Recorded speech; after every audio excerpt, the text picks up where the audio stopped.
show. You know, in Cape Town we've been having some issues. People are talking about water for a long time. There was a big pandemonium going on a couple of months ago. Day zero was coming.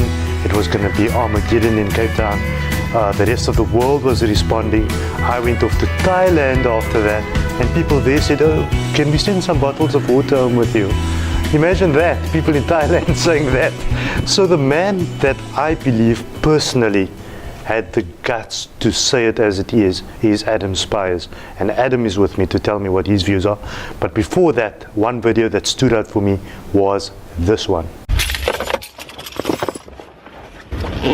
Oh my heavens, this freak out. It's about the extent of my Afrikaans. Alright, okay, let's go. Ah!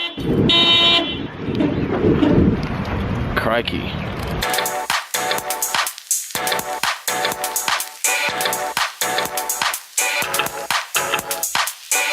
It's a beautiful winter's day here in the mother city. Well, you can't tell mountain. Oh, there you are. And I'm here at Cape Castle to do something that I've been wanting to do for a very long time. You all know that I'm pretty hot on the water situation here in Cape Town, and I've heard about the copious amounts of water that's wasted underground through the tunnels of Cape Town. So enter Matt Weiser, who's the owner and operator, let's get into the sun here, who's the owner and operator of Good Hope Adventures, who's really the only people that are kind of qualified to take you on these kind of tours that explore the tunnels, although the tunnels are closed now until they revamp a few things. This is going to be an awesome vlog. It's in collaboration with Times Live. Myself and them are doing a three-part series. This is the first of the three-part series about the water in the Cape area and the drought and how much water we actually do have. What is the real situation? Jan van Riebeeck arrived here in about 1652. And the Dutch were very homesick. When they arrived, they started building canals all over the city. And these canals got polluted 3 years later. They got quite polluted, and this is when they started the first, or this when they wrote the first environmental law. And it said something about, in short, do not make a mess in the water. So they built all these canals in Cape Town, and the castle moat, in fact this area here, is what it originally looked like before they covered it over because it got so polluted and messy. So this is actually an original canal, and the rest of it is just covered over. Crazy.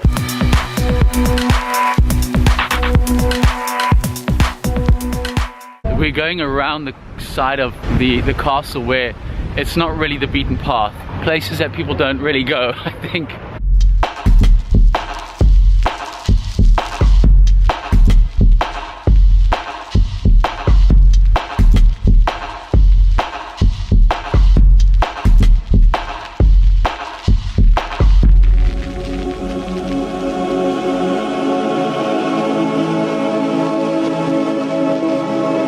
You ready? You ready? I'm ready. The endangered Malpas is going to become even more endangered. I'm ready. Alright.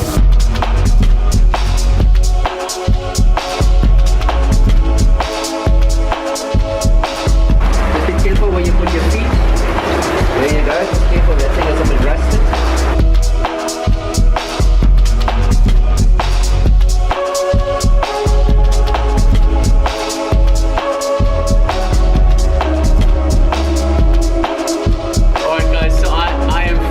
Down here in the tunnels underneath Cape Town, and there is just copious amounts of water running in here, and this is what I came to see.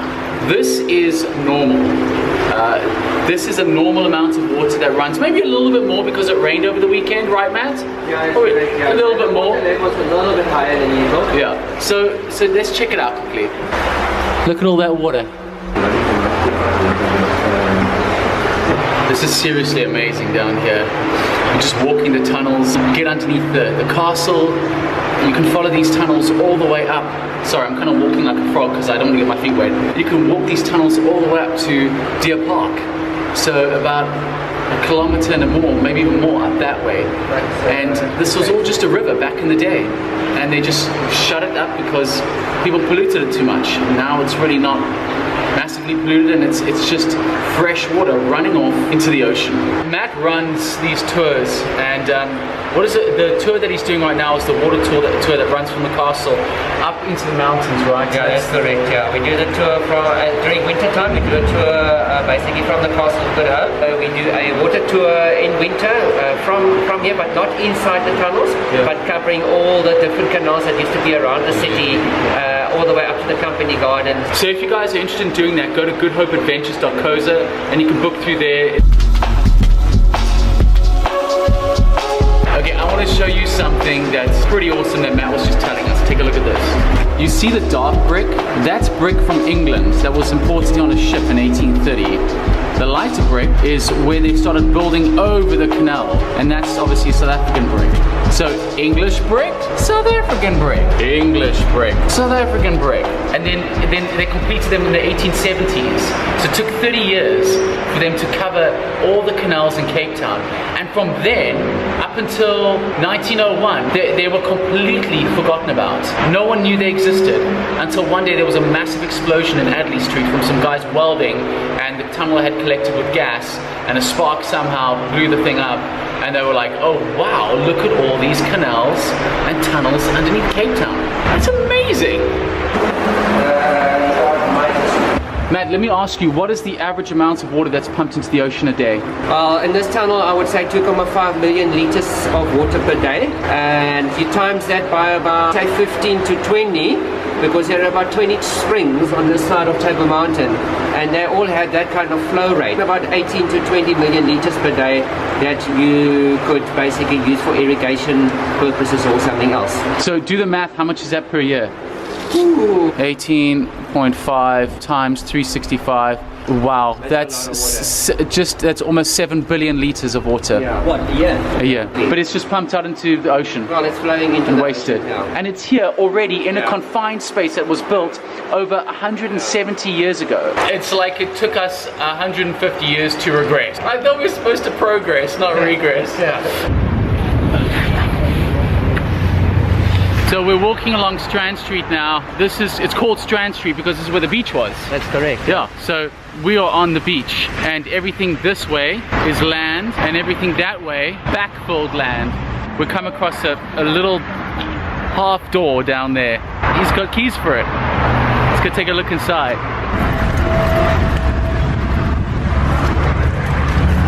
And you see how big this tunnel is. Shine your torch. Wow, look at that, eh? This is what it looks like on the other side of the door. You're right, Garth? So that just goes out into Strand Street behind me, and these tunnels just go for kilometers and kilometers, and all this water just pours out every day, 24/7.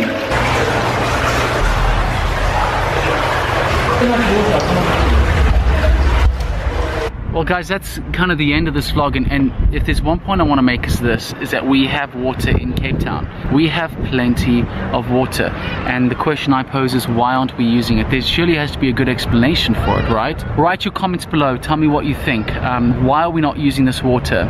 Please share this video. I want this video to get into the eyes of the authority, so they can maybe provide us with some answers as to the reasons why we are letting almost 7 billion liters of water run off into the ocean every year. And if you enjoyed this video, please like my page. Thank you to the Times Live for making this possible, as well as Matt from Good Hope Adventures. Much appreciated. I love Cape Town. I want it to be around for a long time. Well, I think that you understand what we're talking about. Adam, that video went viral. I think it went viral because what you said was in complete opposition to the story that we're being sold.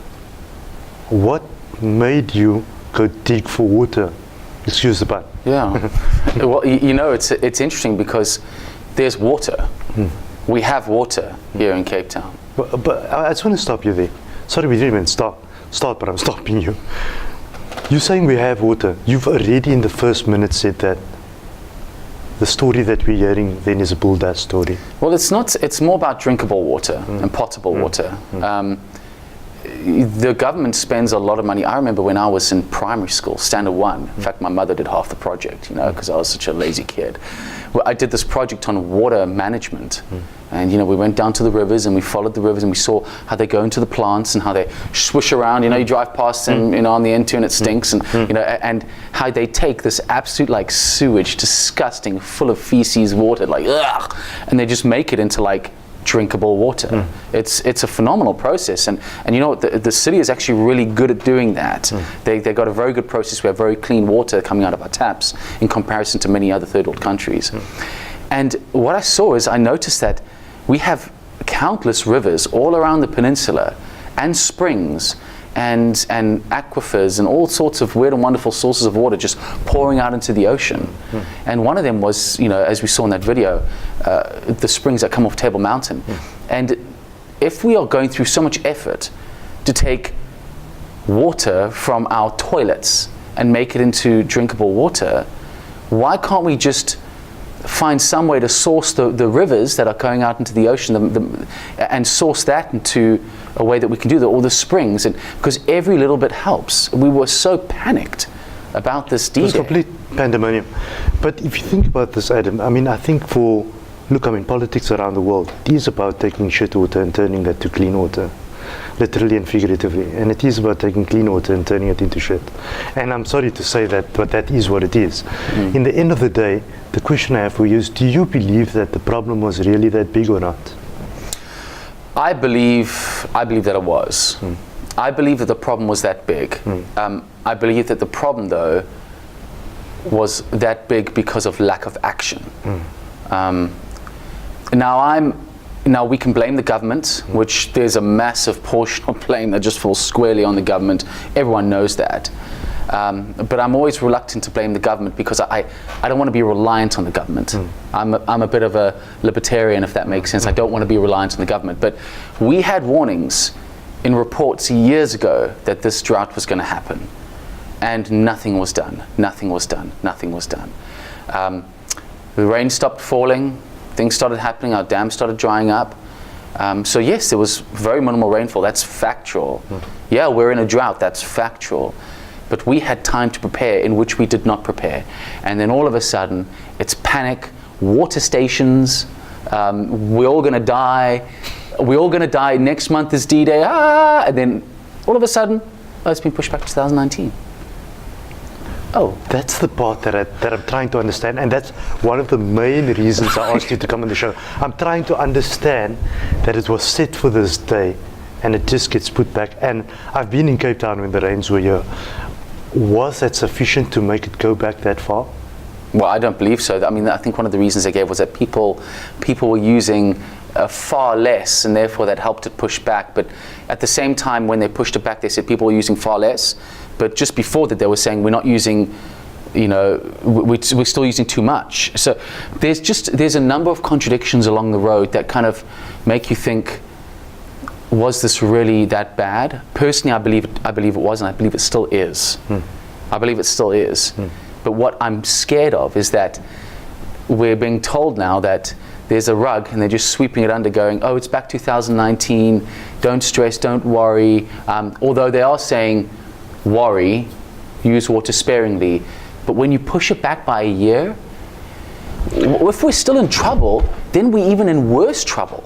What aren't we, being told, if anything? But there's an election coming up, and the story didn't go well with the public around all of that. Yeah. Do you not think that might be a reason why the calming story is coming out now? Let's calm them down. Sure, but rather the devil I know than the devil I don't. I don't want to be told some pie in the sky story that, hey, we kind of half did it there, guys. Well done, everyone. We pushed it back to 2019, where that's not really the case. I want to know what I'm dealing with. It's all well and good, though. Let's just be very clear. It's all well and good for us to sit here in your studio and to talk about this. And we're not the ones making the decisions. We're not the ones held accountable. And so it would be a very different story if you and I are put into office and faced with these decisions to make. Because I believe that out of all the places that are run in this country, that Cape Town's run the best. There's been a massive issue. I've always believed that. I said that, and therefore I found it disappointing for once in my life to go around the country and get told funny things, because a lot of people used to tell me, well, you should run for the bloody mayor because you are always promoting Cape Town. It's the clean city, it's the most well run. And now you guys don't have water. So all my nemesis was saying, oh, you've been talking so much all these years, look what happened now. So I know exactly what you're saying. But in the end of the day, Adam, I think that what is Cape Townians, what are they supposed to be thinking? Because we're talking to the public here, and what are they supposed to be thinking? They have lots of opinions and a lot of ideas, and the pandemonium is there, and if you strike pandemonium and panic into people, opinions are going to fly. Yeah. And that's what happened. Well, the answer is I have no idea, because you know what? I don't even know what I'm supposed to be thinking. I don't. When you saw all that water, what were you trying to say? I think the main What point... were you trying to tell us? Well, the main point was there are other sources of water. There are other sources of water that we can use here, and why aren't we using them? And that goes back to where you started by saying that we just didn't plan. We just didn't plan. And So there's water running away, you didn't plan. I mean, you go to Palmit River, it comes out just past Kleinmont there, my stomping ground.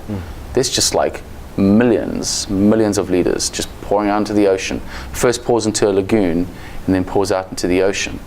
You know, you look at the river by Milton there, pours out into the Milton Lagoon, then pours out into the ocean. I think is it the Leesbeck River? You know, just pours out into the ocean. And there's water there. There's water there.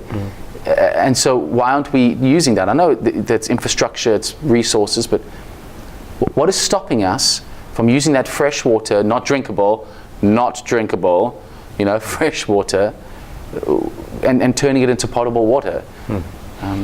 But then, Adam, I need to go back to another thing that you said, and that was the fact that we understand that things, at most, fall squarely onto government.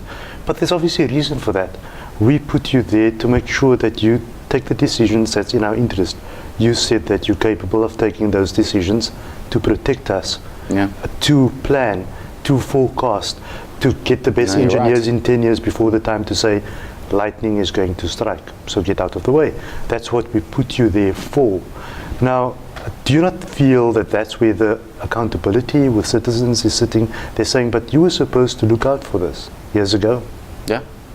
I mean, look, I can try church it up, and I'm not here to defend the government in any way, because I have no allegiance either way.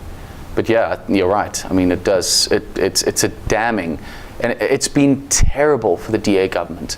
I mean, one of the only major hopes for this country in a government, and they've just really screwed the pooch here a little bit with regards to their preparation. Then it's all panic. The desalination plants aren't even up and running. They're supposed to be done in May. They're not even up and running. Do you feel a part of all of this was a wake-up call for us as Cape Townians and South Africans? Because I know that I've traveled quite a bit in the Middle East and that sort of thing. I just came back from there, and we were always used to buying water, and we always would shower from water that was separate, and the water coming into the hotel's bathroom is for a certain purpose only, but they've left drinking water for you specifically, and that's many countries I've been to. So that was the norm when we were abroad. We actually got so used to the idea that we cannot just open the tap like we do in Cape Town, we did all the years, and drink water. Was it not perhaps a wake-up call at the same time? Perhaps we've taken, even as Cape Townians, things just for granted at times. No, I think we have. You know, I think this is why I say, at the same time, the responsibility lies on government. But I think as well that we kind of just have ticked it on in life. And I think this goes for everyone. I mean, you look at California, first world country, virtually almost ran out of water. There were massive drought, etc., etc. There's a lot we still need to do. And I think the good part of this, whether it's done by hook or crook, is that people are now super water conscious in the city. But the impact has been damning, not only politically, but on businesses, but on the way that people view Cape Town. I go to Joburg now, and people are like, oh, I'd never move to Cape Town. Yeah, you guys don't even have any water there. We're getting the same thing. And it's like, not just last year, you guys are like, oh man, I so badly want to move to Cape Town, yes, but it's kind of in the salaries there, you know. And now it's just Cape Town, and tourism has hugely been impacted. Of course, because I've actually read an article about that a couple of weeks ago that said that our tourism is down specifically because of hotel rooms. Yes, the issue around the water. And I think that when you live abroad, obviously a problem in a country is exacerbated. I mean, I also was recently in India, and people were telling me all kinds of things that were going on the ground in India. When I got there, I never saw any of that. And then I asked, but what about that situation? And they said, no, it's in some remote village somewhere. Well, the same thing's happening to Cape Town. The problem is that big in the media outside, but maybe it's not that big at all. I don't know. And that's the thing. I think you hit the nail on the head. You don't know. I don't know. Joe Blogs on the street doesn't know. No one really knows. Like, everyone's just left with this like confusion and lulled perhaps into a false sense of security. Look at the rain. We've had great rain this winter, and hey, I'm showering nice. I'm back to. I tell you, half the people out there have gone back to normal. Half the people out there have gone back to normal. Of course. You know, because that's how it is, because we take our foot off the gas a little bit, government takes their foot off the gas a little bit. Do you know how much I've tried to engage with government to do a vlog with them? And you know what? Nothing. No, seriously. Nothing. But Adam, your vlogs are reaching people on that subject into the thousands. So I received a call from the social media side of Musi, for the DA leader, and said, look, Musi, we want to do a vlog. Like, great, let's do a vlog with Musi. 2 weeks before they cancelled, because Why? they pushed the day back. Okay, so he struck water and he moved on. I don't know. And that doesn't make him a bad person. There could be a very real reason why that's the case, and I just might not know. But no government has engaged with me to go, well, let's do this, let's do that. It's just poor on so many levels. And then what happens is, because of lack of preparation, you know, you fail to plan, you plan to fail. Like, they're just failing now. They're failing because they haven't done the groundwork to plan for this. Adam, if I was to take you as you are right now, being involved with all of that, and I suppose when you put out a vlog that's gone that viral and people's spoken to you about thousands of things, you're probably laying there 2 o'clock at night looking at all those comments. You obviously get immersed in all of that, and you start going underwater with all those things. I see what you did there. Yeah. So what happens here is that with all of that happening, if I was to ask you and say, okay, Adam, you're going to be premier for a month, but you need to tackle the water problem, what do you think the solutions are? Well, the problem is I don't know. And this goes part and parcel, like, I'm not in their seat, and I don't know because I don't have all the information. I believe that there are people up there who have all the information, but yet it doesn't disseminate down into like the public about this is what the reality is. So I don't know what I would do because I don't know the full picture. But they're talking about desalination, they're talking about a range of other things. What I don't understand, which I feel is a bit of a sour point, maybe you can debunk this for me, is the fact that as water consumption went down, they found that there's a hole that was forming in the bank account also. So then the prices went up. And now we have the service levy of 115 correct, rand. yeah. But that doesn't go down well with the citizen that is asked to comply, saying, do your bit, save every drop and be a good citizen. But when you're a good citizen, we will punish you for being a good citizen. Citizens don't understand when the price goes up. It doesn't. But there's also the math behind that. And so I was reading up. I did a bit of research into that, and prices of water have gone up by like 6 times the normal amount, or something along those lines. And yet, the water consumption has gone down by 4 times the amount. And so they're selling 4 times less water, but they're charging 6 times more for the water. And now they're adding on this levy. And so there's a bit of math that I think needs a bit of explaining there as to, well, you're charging. I love the way you put that. It's gone down 4 times, but it's gone up by 6, plus 115 rand levy. But you're telling us you need to put that levy on there because you have no money, but you charged us 6 times the amount, and we use 4 times less. Well, so is there a bit of math there that maybe we need to understand a bit further, That's very profound what you're saying. I just didn't think about it. The 4 and 6 parts. I understood that they need to make some money, but now and I stand under correction with that. So let's just, but I understand that roughly but is the dynamics the dynamics seem to be a bit skewed. So let's understand that a bit better, because I don't think for one second that the city of Cape Town sit up there going, how can we screw these people? I don't think that. I think that there are people up there who are trying to do their best, but I think a lot of them maybe are in over their head with regards to kind of having planned this properly. And that's the problem we face just in general. I don't want to get general here, but I'm going to get general. In this country, we have people in positions who should have no business being in that position. They have no business being managing a country, being in politics. You don't want to know how much I agree with you. Therefore, I didn't respond because we'd have to sit another 2 hours by me just saying that I fully agree with you. Okay, good. Let's just leave it there. I don't think we've got enough. Have we got enough tape? Exactly. So, Adam, but the fact that you've been researching and talking about this and your vlogs went viral on this, people somehow, they're sitting back watching this saying, surely he must have some idea of what the way forward is going to be.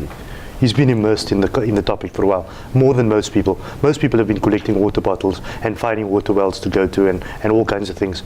You've been spending your time trying to work this out. Yeah.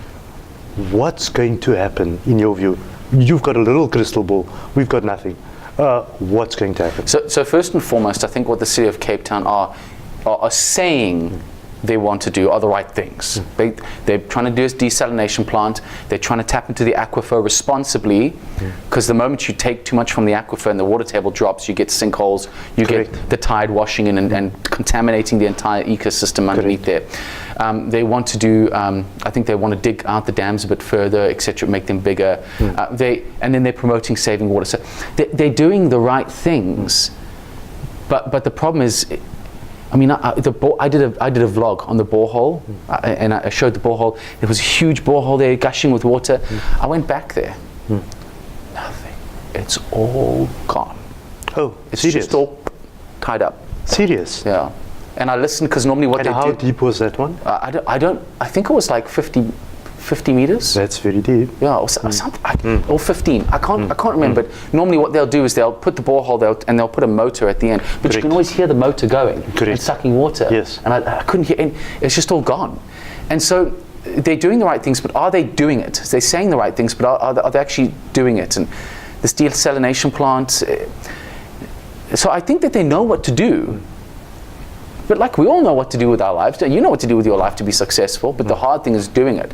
I know that I need to go to gym to get big and strong, but the hard thing is getting up in the morning and going to gym.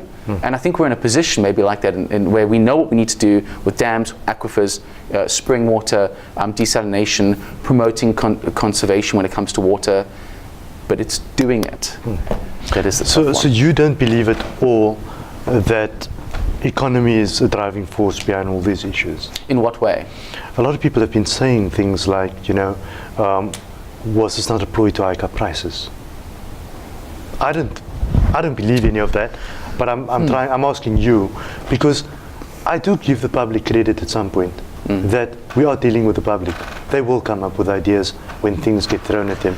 Yeah, well, if that is the case, so first and foremost, I don't believe that. As I said, I don't believe there's some guy at the top going, I just think that there's some guy at the top going, huh? Because that's a false economy. Yes. To hike up prices to make more money is a false economy, because what you're doing is you're damning all the other businesses that are paying tax. Correct. And the economy in Cape Town is slumping, so you're making far less because of that than you would ever to hike up prices on water. The amount of money that the government's receiving from water is minuscule in comparison to the amount of money that they've lost when it comes to the economy just going tourism, manufacturing, all of that. So if that was the case, then someone up there is seriously thick in their head. And I don't believe that is the case. I don't think we've got thick people running our country, at least our government at the moment. I just think we've got people who are in over their heads and who are not qualified to do this. On the thick part, that I've got some other people. Yeah, your eyes were like, maybe we do. I've met some thick ones, but not sure all of them. yeah. I suppose I think people do try. But again, we're talking about the partnership, and the partnership is between the people and the government, and making that work together. Yeah. And I think that's one of the reasons I invited you, was to find out what was that working together to solve this.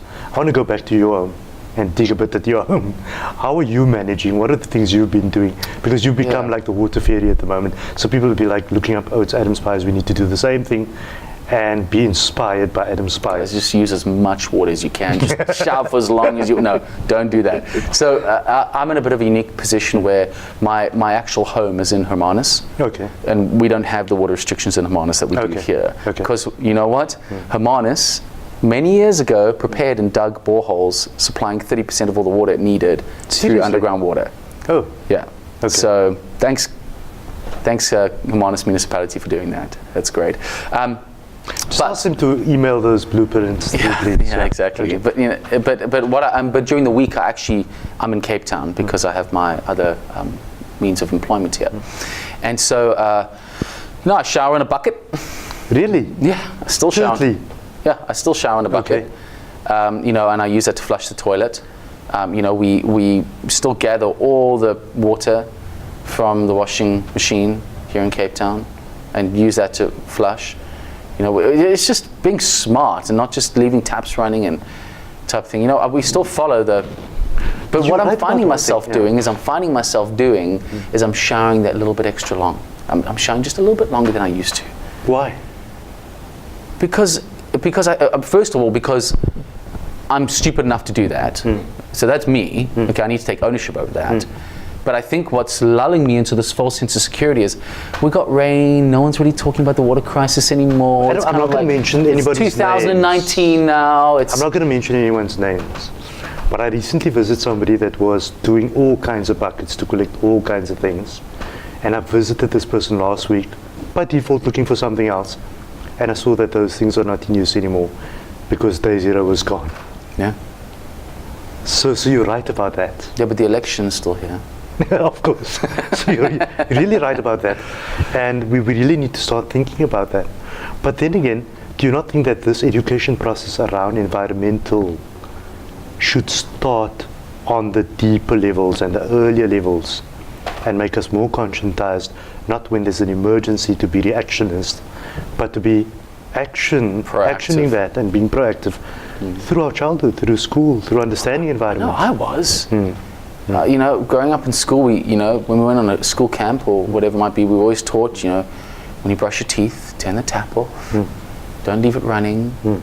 Don't put a brick in the cistern, of your toilet to make sure you don't use the whole 9 liters. That's what I was taught, and I was taught. I mean, I'm 36 now. I was born in '82, so I'm talking about the '90s, early '90s. So I'm still not sure if a lot of people have got through that type of training, because when I look at people, I understand. Well, not that I ever used it. Okay, not that I ever used it pre-water crisis. Yes, but you knew about it. But I knew about it. Yeah. Adam, if we're looking at the rest of South Africa, have you done any work on where they're standing at the moment with regards to water? A little bit, not too much to be honest, but my understanding is that it's generally just status quo around the rest of South Africa. I know that the Vol Dam was like overflowing a few months ago, but I know that Eastern Cape were also suffering quite a bit, and during our water crisis there was a bit of an outcry saying, this is all going to Cape Town, everything's just focusing on Cape Town, but we're suffering here in the Eastern Cape. We're in a drought as well, So, yeah. When the public looked at your videos, there's one thing that they saw, and that was government is saying there's no water. Adam found the water. Can you explain, just briefly, that water that you see, that still needs to be channeled? That's not sitting in the dam. Yeah. So the water I found was a very small spring that would have been like a drop in the ocean for the water that we needed. But the thing is that there were 5 of those springs on the CBD side of Table Mountain alone, excluding all the springs that run along 12 Apostles going down to Cape Point. And there's just a number of springs. In fact, the entire Table Mountain is saturated with water. That's why the dams on top of Table Mountain never go down really, because they can't go down. Could go down to where? It's Table Mountain's saturated. Platte River runs. Even during the drought, it was running. Platte River was running down the middle of Table Mountain. And what I'm saying is that that's just one spring, but there are many, and there's a lot of water out there. There's many rivers. There's a lot going on that we could channel instead of just going, hey, we're all going to die. Water stations. Shower in a bucket, which I think is great anyway. You should save as much water. But hiking up prices, but it is a management cost because that involves infrastructure. Listen, Adam, I got a family member that went as far as working out when they saw these stations being set up with those queues. Those queues like you're going to a concert or something that channels you to this little thingy. These people were working out already who's going to take what days off from work to collect water. So panic was going that far down. that far You know, down. you couldn't find water in the stores. Exactly. You couldn't buy that. JoJo tanks were like being sold off the shelves. Like you couldn't even. You used to drive on the N1, N2. You just see bucky loads coming down from the north with JoJo tanks to sell. You know, smiling and grinning all the way. Correct. You know, and that's the situation that we live in. And maybe if I could just add to this very briefly, we live in a society where we think that it's all going to be good. Tomorrow we can just go and we can go to Checkers, go to Pick and Pay and buy, and we'll be fine. But we live in a society where it's hand to mouth. Hand to mouth. And I've always been brought up where in my family we've always had food storage. People used to look at us. We had like a pantry underneath our staircase with like shelves of like tins of food, spare water, spare fuel, like doomsday prepper kind of bunker, There's a bunker, you know, type of thing. And because my parents grew up in Zimbabwe, and they grew up during the Bush War, you know, and they came from an era post World War II, and they prepared, because I tell you right, all we need now is one truck strike and it will cripple our economy. You'll see people rushing to those stores, and within a day, it's gone. Pick and Pay and Checkers only keep a day's, I think it's 2 days worth of stock. They don't keep anything more. Of course. So it'll be gone. And that's what we found here. But the bunker model, you're right about that. I think people started having that mentality by putting away all this Just put away water and do it now. Don't be like, oh, it's all good, it's all great. Do it now. Every time you go to the shop, buy a couple extra cans of tuna, buy a couple extra cans of beans, buy some wheat that you can ground up and make into, like, don't be like crazy about it, but just start preparing, because you know what? People, you look in Europe, there was that truck strike and no fuel. There was a fuel strike and everything just ground to halt. Pandemonium within 2 days. Pandemonium. Everyone going, what the hell am I supposed to be? And yet you sit, people who prepare, you we're in a consumeristic environment, and I suppose that's going to be exactly what's going on. Be smart about it. Adam, it's been interesting having you on the show. Thank you. I find it very, what I found most interesting is your balanced view. And I love the idea that you were able to separate matters.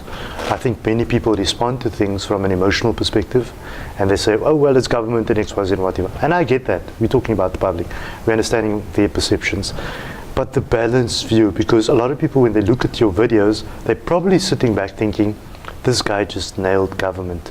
But when I speak to you, I don't see that. I think it's about finding a middle path reality to what's really happening. So I thank you for that. Thank you. Appreciate it. Excellent. Adam Spires is the water spy. I'm joking. So he's the guy that went finding all that water. When I watched that video, I was wondering if Adam was walking around with those 2 sticks trying to locate the water. He has. Don't tell anyone. Don't tell anyone. But watch the other videos which we're placing right after this. Very interesting. But the bottom line remains, you have to take responsibility. We are all citizens. We take responsibility for everything. And that's what we need to do. Until next time, goodbye.